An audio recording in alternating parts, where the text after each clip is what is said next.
Have you ever found someone you thought was gone forever? My best friend Rachel disappeared when we were 13 after staying late at the library to finish a science project. Everyone searched for weeks and put up posters all over town. The police questioned everyone at school and checked every lead they could find. But after 3 months with no clues, people started to give up. Her parents moved away and teachers stopped mentioning her name. I was the only one who refused to forget. I kept her purple scrunchie in my jewelry box and her last birthday card on my mirror. Sometimes I'd walk past the library and wonder what would have happened if I'd stayed with her that day. By the time I turned 20, life had become work and community college and trying not to think about the hole she left behind. I worked for a cleaning service to pay for my classes. Most days were pretty boring and involved scrubbing office bathrooms or tidying up rental properties. The job was simple enough and the pay was decent for part-time work. My boss Martha was understanding about my school schedule and let me pick my shifts. One Thursday morning, Martha assigned me a new client named Mr. Hicks. He lived in an old blue house on Maple Street with overgrown hedges and peeling paint. The address seemed familiar, but I couldn't place why. When I knocked, a thin man in his 50s answered the door. He had gray hair and wore a brown sweater that looked too big for him.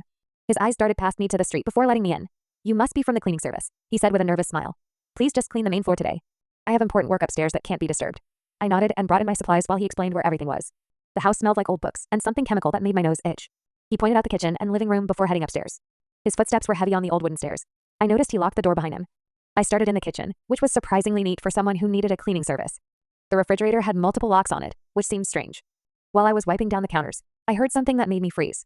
It was humming coming from somewhere below me. The tune was familiar in a way that made my chest tight. Rachel used to hum that exact song when she was concentrating on homework. I told myself I was being ridiculous and went back to cleaning. But the humming continued, soft and sad through the floorboards. My hands shook as I moved to the living room to dust the shelves. That's when I noticed the basement door had 3 different padlocks on it. Fresh scratch marks covered the wood near the handle. The humming stopped and started again, definitely coming from the basement. My heart was pounding so hard I could hear it in my ears. I walked closer to the basement door and pressed my ear against the wood. The humming was clear now, and there was something else too. The sound of chains moving against concrete. Then I heard a voice, weak but unmistakable. It was Rachel. My legs nearly gave out. I backed away from the door and tried to think clearly. Mr. Hicks was still upstairs in his study, typing on his computer. I could hear the keyboard clicking. I pulled out my phone and typed a message to 911, explaining where I was and what I'd heard. The dispatcher texted back that units were on their way and told me to get out safely. I grabbed my supplies and headed for the front door as quietly as possible. But the typing upstairs suddenly stopped. I heard his chair scrape against the floor. His footsteps moved toward the stairs. Mr. Hicks appeared at the top of the stairs before I could leave. "Finished already?" he asked. And his smile looked different now. "Just remembered I have another appointment," I said, forcing my voice to sound normal.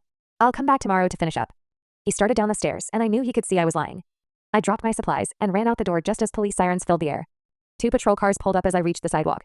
"She's in the basement," I told them, my whole body shaking. I heard her humming through the door. The officers rushed inside while I waited by their cars. More police arrived along with an ambulance. After what felt like hours, I saw them bring someone out on a stretcher. Even with tangled hair and pale skin, I knew it was Rachel.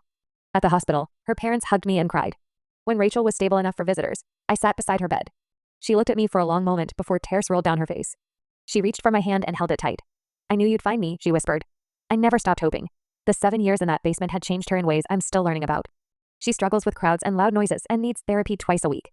But she's alive and free and slowly learning to smile again. Sometimes I think about how we searched for years, and it was just ordinary luck that brought her home.